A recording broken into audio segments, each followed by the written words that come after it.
You're standing over a dead animal, and the clock is already running. Not a countdown timer. The meat itself, decaying, right now, under an open sky, flies already circling. You know this feeling, actually. You've smelled it in your own fridge. That mystery container in the back you're too scared to open. Except you can just toss that one and order takeout. This person can't. There's no delivery app out here. This carcass is dinner for the next month. And if it rots before then, people go hungry. No fridge. No salt shaker. No plastic wrap. No expiration label. So how did humans solve a problem that modern grocery stores still spend billions fighting every single year? The answer is older and genuinely weirder than you'd guess. This isn't just kitchen trivia. Spoiled food was the line between a group that survived winter and one that quietly didn't. Preservation wasn't a cooking skill you picked up for fun, like sourdough during lockdown. It was survival technology, quietly. Maybe the single most important invention humans ever made, and almost nobody talks about it. Here's where it gets interesting. In 2025, archaeologists Ran Barkai and Mickey Ben-Dor at Tel Aviv University proposed something that completely flips the standard fire story. For decades, the assumption was simple. Early humans tamed fire to cook. Warm meal, better taste, bigger brains. The story you probably learned in school. Barkai and Ben-Dor argue that's backwards. They reviewed 9 known fire sites, dated between 8,800,000 years ago, across Africa, Israel, and Spain. These weren't small, tidy fires built for one person's dinner. They sat next to the remains of huge animals, elephants, giant buffalo, kills far too large for one group to finish in a single sitting. Their theory: fire's first job wasn't flavor at all. It was defense. Smoke and heat dried meat fast and kept scavengers away from a carcass that represented weeks of food.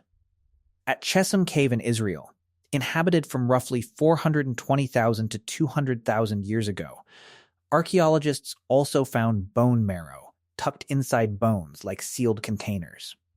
It looks like it was deliberately saved and eaten weeks after the original kill. That's not a campfire dinner you'd recognize. That's meal prepping. 250,000 years before Tupperware existed, and long before anyone had a word for leftovers. Now here's the complication. For most of the last century, this question got skipped almost entirely, because the obvious assumption was that ancient humans simply couldn't preserve food. Feast, then famine. On repeat, forever. They ate what they killed. And starved between kills. Turns out that's wrong, or at least badly incomplete. The problem was never that early humans lacked a strategy. Their strategy just didn't leave the kind of evidence archaeologists are trained to look for. Think about it. There's no salt shaker fossil for you to dig up.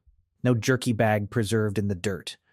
Proving something was preserved, thousands or hundreds of thousands of years after it finished decaying, is brutally hard. That's exactly why, for so long, we assumed there was simply nothing there to find. Absence of evidence, in this case, was never actually evidence of absence. Let's talk about the next leap forward. Fast forward, way forward, to about 19,000 years ago, to a site called Kharaneh IV in modern-day Jordan. In 2019, researchers publishing in the Journal of Anthropological Archaeology examined more than 10,000 animal bones recovered there. Nearly all of them were gazelle. Around the bones, they found small post holes, only a couple of inches wide, arranged in patterns that don't match a random hunting camp. The likely explanation? Wooden racks. Meat hung above smoky fires, drying out slowly in the desert air, day after day. It's the same basic principle behind the jerky you'd grab at a gas station, minus the foil pouch and the flavor packet. Except out here, it wasn't a road trip snack. It was insurance against an entire season with 0 gazelle. So drying works. Smoking works. But here's the question that should be sitting in the back of your mind. What do you do with meat too big to hang, too big to dry, before it turns?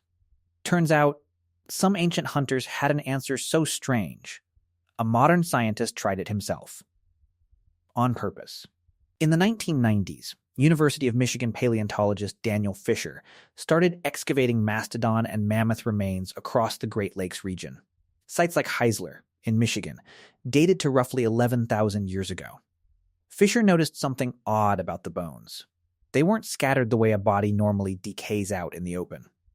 They were arranged, almost sorted, at the bottom of what used to be shallow ponds. Boulders sat right beside them, some the size of basketballs, positioned like they'd been placed there on purpose, not washed there by chance. His theory: Ice Age hunters were sinking chunks of carcass into cold water, then weighing them down with rocks so nothing could float them away. Picture your fridge, but it's a pond, and the rocks are the door staying shut. Here's the part that makes this more than a theory. Fisher actually tested it. He and his colleagues butchered a dead farm horse, sank pieces of it in a shallow pond on a property near Ann Arbor, and checked on it every couple of weeks, for 6 full months. The meat held.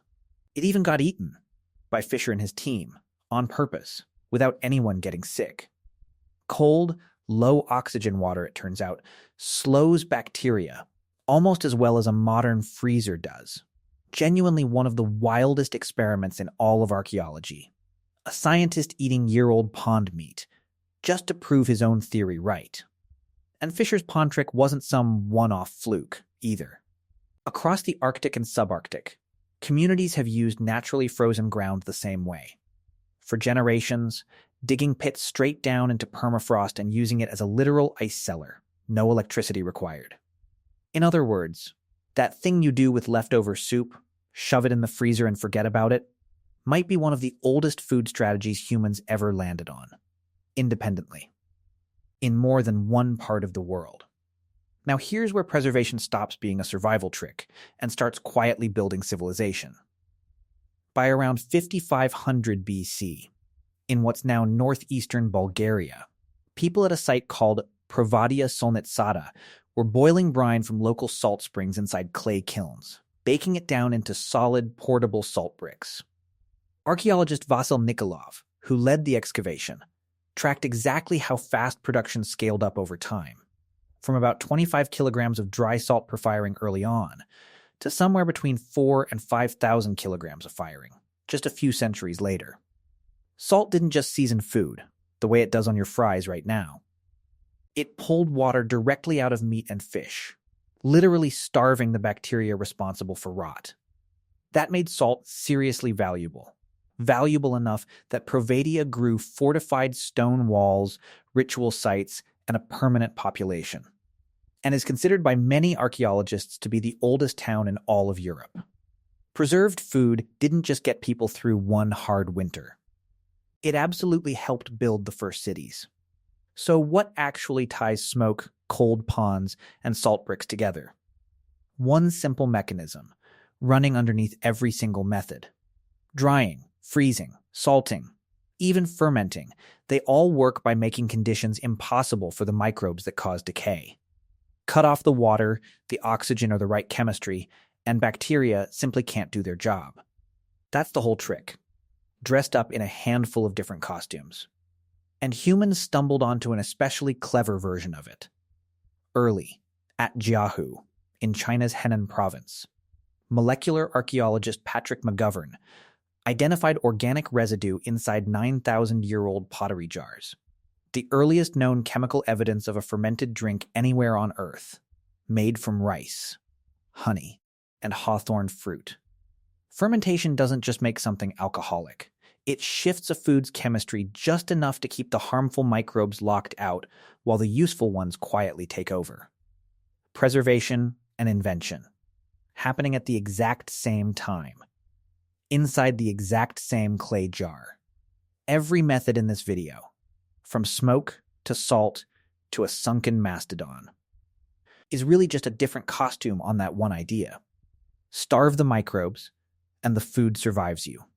So next time something in your fridge outlives its expiration date and somehow still seems completely fine, that's not luck. That's the same instinct a hunter trusted over a sinking mastodon, 11,000 years ago.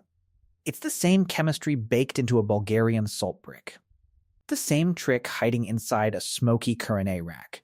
The same patience buried in a 9,000-year-old clay jar. Same problem, over and over across 250,000 years. Same instinct. Different fridge. Drop a comment below. Out of every method here, which one would you have actually trusted with your own dinner? The clock's still running.